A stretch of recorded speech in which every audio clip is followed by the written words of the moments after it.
Salve, salve, meu povo! Na alegria de um reencontro em mais uma semana, conversa com o Evangelho para além dos templos. Seja muito bem-vindo, muito bem-vinda. É sempre uma alegria estarmos juntos e juntas nessa grande ciranda. Nós temos aí uma série de canais transmitindo essa roda de conversa e pela qual você estiver nos assistindo, o nosso muito obrigado. O convite é para que você curta, comente, compartilhe, mande para aquele familiar, aquele amigo, aquela amiga. Se tiver alguma dúvida da nossa conversa, se tiver algum comentário, algum acréscimo, seu comentário também é muito bem-vindo. Vamos esperançar de cada canto do planeta de mãos dadas, celebrando o Evangelho para além dos templos. Este é um movimento onde a fé transcende fronteiras e o amor nos conecta. É o Evangelho além dos templos, que quebra barreiras e nos mantém interligados. Ouça a boa nova. Deixe-a preencher sua alma, deixe-a inspirar seu caminhar. Somos um na fé, um no amor, como uma roda de samba, cada um com seu instrumento, mas tocando em harmonia.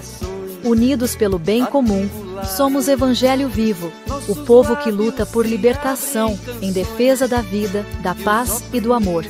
E hoje tenho a alegria de partilhar a nossa roda de conversa com o companheiro Frei Gilvander. Seja muito bem-vindo, Frei Gilvander. Olá, Darlan.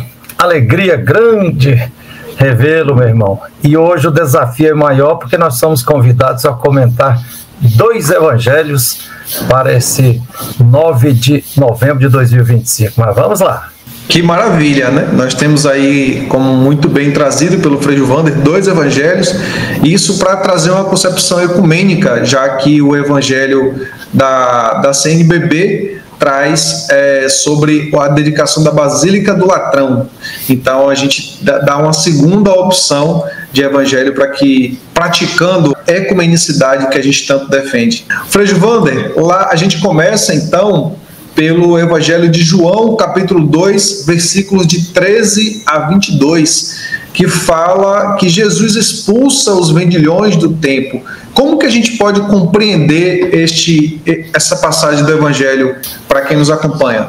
Darlan, esse Evangelho de João, capítulo 2, versículos de 13 a 22, ele consta dos 4 evangelhos, né? Está em Mateus, Marcos, Lucas e João. O detalhe é que no Evangelho de João está no início, né? Capítulo 2. E nos outros 3 evangelhos sinóticos, Mateus, Marcos e Lucas, está quase no final dos evangelhos, na última semana de Jesus em missão em Jerusalém, antes dos relatos da paixão de Jesus e da ressurreição de Jesus. Um dos critérios, das chaves de interpretação bíblica, é quando uma passagem bíblica está nos 4 evangelhos, ou pelo menos em 3, significa que ele tem uma historicidade maior. Provavelmente aconteceu não exatamente como está nos 4 evangelhos, esse relato de Jesus expulsando os mercadores, né, os comerciantes de animais e derrubando as mesas dos cambistas no ádrio do templo, mas que aconteceu alguma coisa histórica, sim. Tanto é que isso se tornou o estupim, que foi a gota d'água para decretar a prisão e a condenação de Jesus, mesmo sendo justo e inocente, ser condenado à pena de morte. É importante de considerar que o Evangelho diz que estava se aproximando a festa da Páscoa dos judeus, não a festa da Páscoa de Jesus e nem a festa da Páscoa dos hebreus, mas dos judeus. E aí, como Jerusalém, com o templo, era um grande centro de romaria, né, e segundo o biblista Joaquim Jeremias, Jerusalém, na época da festa da Páscoa, a população triplicava ou quadruplicava.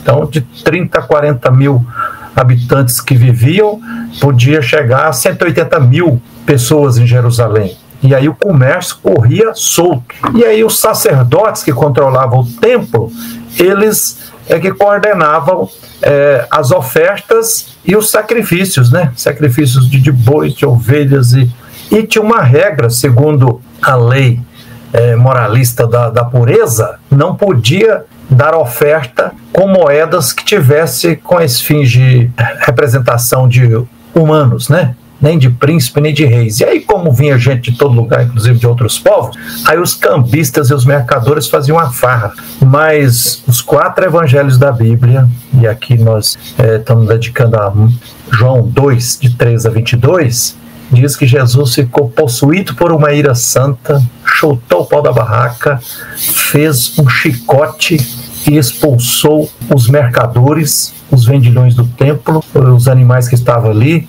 e empurrou as mesas dos cambistas para lá e disse: não façam da casa do meu pai um mercado. Então aqui tem muita gente que diz assim: Jesus estava querendo a purificação do templo, porque o templo foi construído durante 46 anos pelo rei Herodes, que era um pagão, né? Os essênios, por exemplo, chutaram o pau da barraca e abandonaram o templo e foram viver lá, ao lado do Mar Morto, lá, longe do templo. Não, mas aqui, Jesus, que já está profundamente ameaçado de morte e na iminência de fazer sua passagem para a ressurreição, Jesus quer, como profeta, demonstrar que o tempo do templo já passou e que o templo verdadeiro é o ser humano, o templo de Deus. Por isso que ele diz assim: destruam esse templo, mas em 3 dias eu reerguerei. Quer dizer, para resgatar um pouco daquela mística que está lá no Gênesis, lá, né? Deus nos criou imagem e semelhança de Deus. Nós somos pessoas sagradas, templos de Deus. Ou a teologia paulina que vai dizer: nós somos templos do Espírito Santo, né? Então é para dizer que o sagrado está no ser humano. E aí tem muita gente que, às vezes, com uma fé ultra piedosa, né? Mas com um processo fundamentalista, moralista, muitas vezes usa a fé para, nas relações humanas e sociais, oprimir. E atualizando esse texto, Darlan, eu sinto que, por exemplo, está nesse domingo caravanas de quase todos os países do mundo, né, chegando em Belém, na capital do Pará, para começar a COP30, né? E de certa forma a gente precisa ver que o planeta Terra, nossa única casa comum, é um templo sagrado, né? É um santuário sagrado, mas lamentavelmente está sendo profanado pelos mercadores do capitalismo, né? Que vão devastando tudo em busca de lucro e mais lucro. Então esse texto nos chama assim: vamos valorizar o ser humano, que é morada de Deus, que é pessoa sagrada, divina, e não só humano, como as religiões de matriz africana, as religiões de matriz originária dos indígenas, que vê a luz e a força divina também na natureza. Todos os seres vivos e a natureza é sagrada. Eu sinto que esse evangelho nos propõe a gente pensar nessas coisas. Darlan. Muito bem, Frei Wander. A gente teve aí um apanhado geral, né, sobre o Evangelho do capítulo 2 de João, e agora a gente vai até o Evangelho de Lucas, capítulo 20, versículos de 27 a 38, onde os saduceus, que não acreditam na ressurreição, tentam encurralar Jesus com a história de uma mulher que teria sido esposa de 7 irmãos, um depois do outro. E aí vem as perguntas, né? Dentro do contexto de, no céu, a mulher será mulher de qual marido? Como que a gente pode compreender hoje esse evangelho? Frei Wander? Meu irmão, um evangelho assim, aparentemente meio estranho, né? Diferente, né? Primeiro, muito diferente, né? Primeiro que dá uma pegadinha assim, olha, é uma história muito difícil de acontecer. Uma mesma mulher ser mulher de 7 irmãos, um depois do outro. É mulher de um, aí o outro morre, passa para o segundo, vai para o terceiro, deu certo. É quase irrealizável isso. Mas as chaves de leitura, para a gente compreender esse evangelho de Lucas, capítulo 20, versículos de 27 a 38, é o único caso nos 4 evangelhos onde mostra assim Jesus entrando em conflito aberto com os saduceus. Os 4 evangelhos da Bíblia foram escritos dos anos 70 aos anos 90 do primeiro século, e era ali após o Jerusalém ter sido destruída, o templo derrubado, queimado, né? E o que sobrou foi o judaísmo rigorista, fundamentalista. Então, na época em que está sendo escritos os 4 evangelhos, aparece várias passagens de Jesus em conflito com fariseus, com doutores da lei, mas com os saduceus é essa única vez. Agora, quem eram os saduceus? Primeiro a gente descobre que os saduceus eram possivelmente descendentes do sacerdote Sadoc, de Sadoc, saduceus. Segunda informação, que os saduceus não acreditavam na ressurreição. Terceiro, que os saduceus, eles controlavam o templo, né, eram a maioria sacerdotes, né, eles controlavam ali os ritos, né, o sacrifício, as celebrações, e controlavam também, eram a maioria também no sinédrio. Os saduceus eram os grandes proprietários de terra, né, eles tinham maior poder econômico, maior poder religioso, e aí por controlar o sinédrio, que era uma mistura de padroado, né, era um poder religioso com poder político, poder econômico, administrativo, judiciário, tudo junto ali, então eles tinham muito poder. Diz que Jesus já está em Jerusalém e na iminência de ser condenado à pena de morte. E aí vem essa turma que levanta essa questão para Jesus. Jesus, e a mulher teve 7 maridos, e no céu, qual vai ser o marido dela? É preciso lembrar que lá no Primeiro Testamento, e esses saduceus da Bíblia hebraica, né, que é o Antigo Testamento cristão, eles só acreditavam em texto como sendo inspirado apenas no Pentateuco. São os 5 primeiros livros da Bíblia.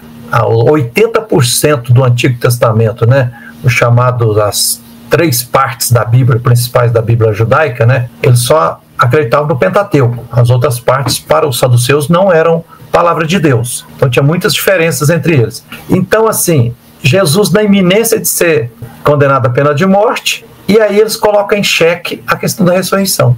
Então parece que nas entrelinhas você pode dizer assim, Jesus, você que dedicou a sua vida, desgastou a sua vida lutando por fraternidade, defendendo os outros e tudo, e você vai morrer, e essa luta sua foi em vão.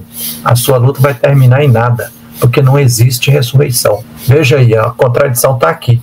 Se tivesse a ressurreição, como é que se resolve essa questão aqui? Uma mulher teve 7 maridos, irmãos, e aí lembrando que lá no Pentateuco fala de um tal de lei do levirato, que dizia assim, se uma mulher casada e o marido morre, a mulher não pode ficar abandonada. O irmão do viúvo deve assumir a mulher. Só que assume a mulher e assume a propriedade também, a herança que o morto deixou. E aí, quer dizer, o levirato prescreve não deixar a mulher abandonada, mas sempre considera a mulher como patrimônio, como propriedade do homem. Se um morre, ela passa a ser propriedade do outro, o irmão do outro parente, assim vai. Então os saduceus estão projetando que no pós-morte vai ser uma continuidade daqui. Aí o evangelho questiona, fala, não, a ressurreição não é simplesmente uma continuidade da nossa vida pessoal, tal qual aqui não é simplesmente um reavivamento do corpo, não. Lá vai ser outras relações. Então, no fundo, Darlan, esse evangelho, ele questiona a cultura patriarcal que colocava a mulher sempre para ser apenas mulher, propriedade de um homem, e se esse morresse, ela passava a ser propriedade do outro, e a herança que ela tinha nunca era dela, mas passava a ser para o outro. E aí Jesus diz, olha, a gente precisa pensar a ressurreição não apenas como questão do pós-morte, mas novas relações, e que começa a partir do aqui e do agora.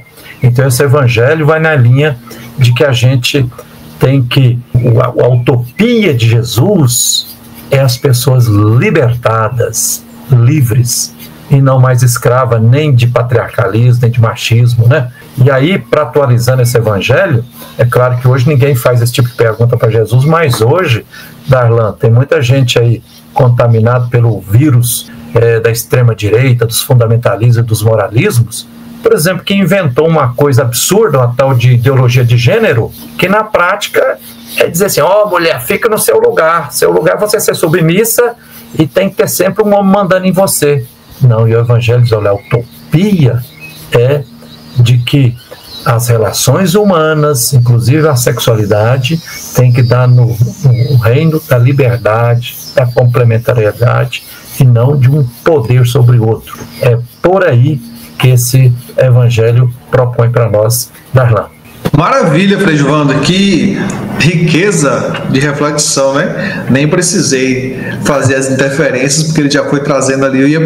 A única coisa que eu ia pedir era uma atualização desse evangelho, né? Porque por ser um evangelho não tão comum assim, a gente não tem tanto acesso a esse tipo de discussão, de reflexão nos evangelhos.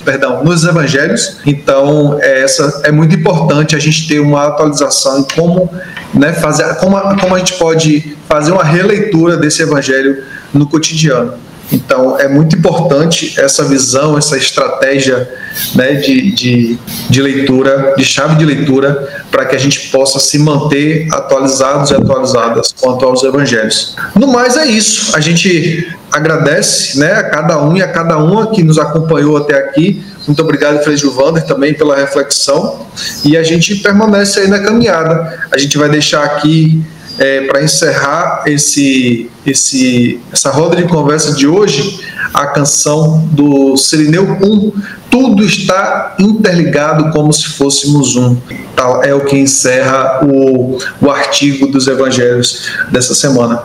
Muito obrigado, Frei Gilvander, e mais uma vez obrigado a cada um e cada uma que nos acompanha semanalmente. É isso aí. Que beleza. Um abraço. Beijo do coração, meu povo. Boa semana. Tchau, tchau. Tchau, tchau. Tudo está